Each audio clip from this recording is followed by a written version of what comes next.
ደህና በይሳኮር ምድር ሱነም በምትባል ከተማ አንዲት ታላቅ ሴት ነበረች።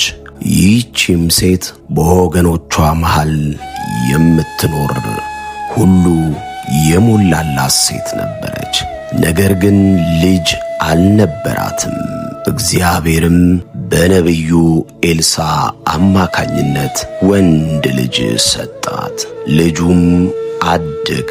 ነገር ግን ብዙ ፍቅሩን ሳትጠግበው ሞተባት። የልጇን መሞት ለማንም ሳትናገር በአልጋዋ ላይ አስተኝታው ወደ ቀርሜሎስ ተራራ ወደ ነቢዩ ዘንድ ገሰገሰች። ግያዝ፣ እነሆ የተሰናማዊቷ ሴት ዛሬ መባቻም አይደል? ምን ልታደርግ መጣች? እግዚአብሔር አልገለጠልኝም። በል ሂድ፣ ተገናኛ። ፍጠን ሂድ። ባልሽ ደህና አይደለምን? ቤተሰቦችሽ ደህና አይደሉምን? ልጅሽስ ደህና አይደለምን? በልና ጠይቃት። ፍጠን ሂድ።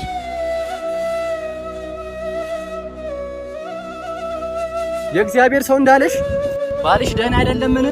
ደህና። ልጅሽ ደህና አይደለምን? ደህና። ቤተሰቦችሽ ደህና አይደሉምን?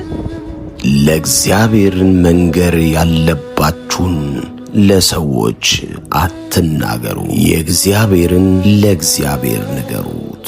ለሰዎች ደግሞ ደህና በሏቸው።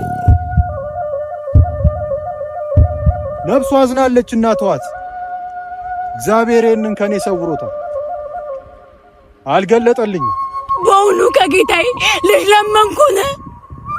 እኔን አታታልለኝ አላልኩህምን? የማያድግ ልጅ ካልሆነ አትስጠኝ አላልኩህምን?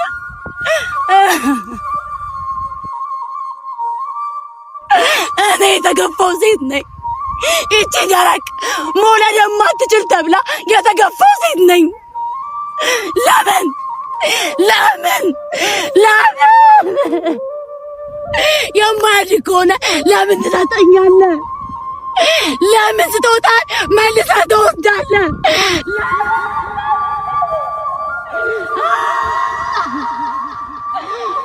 እንዴትስ አወቀችበት ደህና ማለቱን? እንዴትስ ልቧ በረታ?